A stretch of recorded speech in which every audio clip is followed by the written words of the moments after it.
Check this out. I'm going to flamethrow this 250 watt e-bike.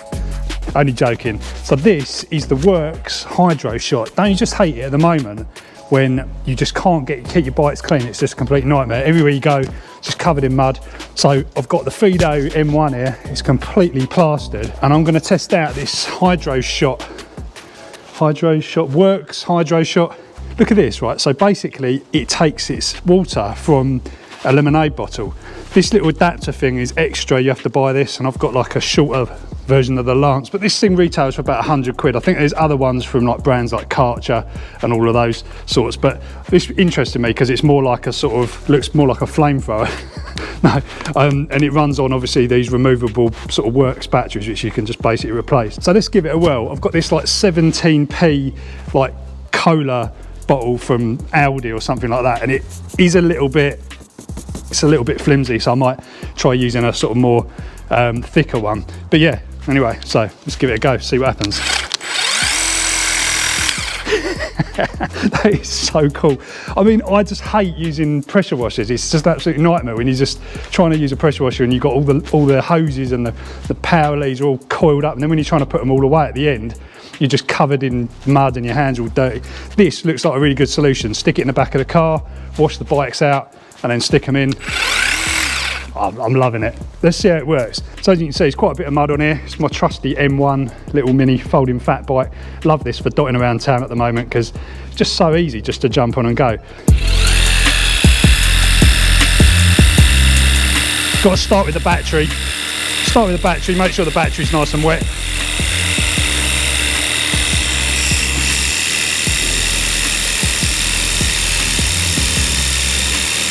Pretty good.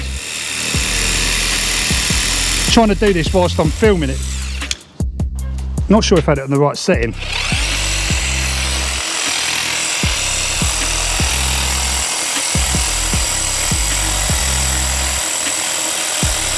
It is pretty hard packed mud on this at the moment, so I don't know if it's a real fair test, but it seems to be doing the job.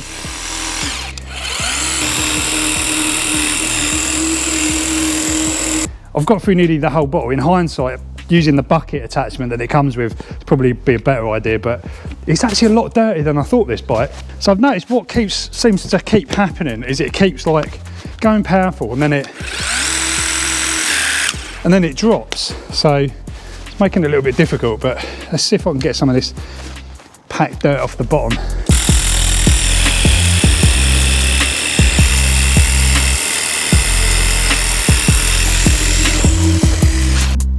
I'm not sure. I thought it might be where I was tipping the water bottle, but I don't think it is because the tube's still in there.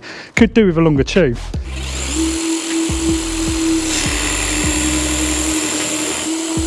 See what I mean? It sort of just stops.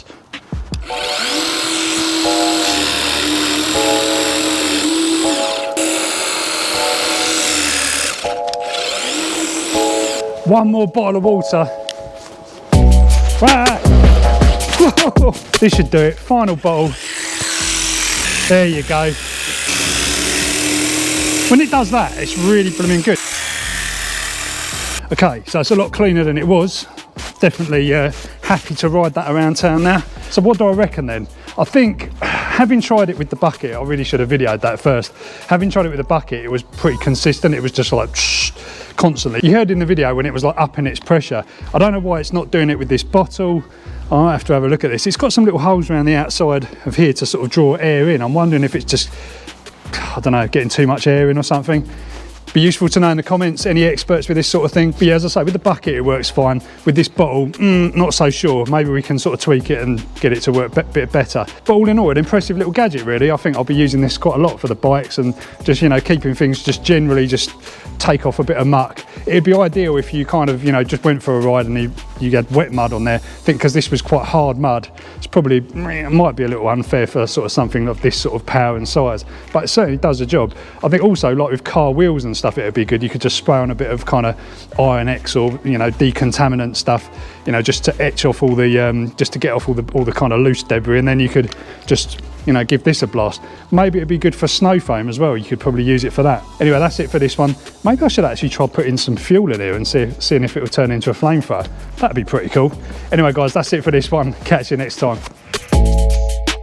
Right, I'll just tack this onto the end of this video because I reckon I've sussed it.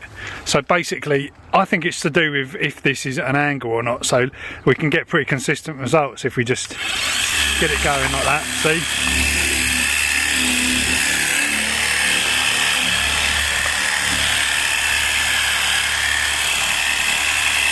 Still going nice and strong.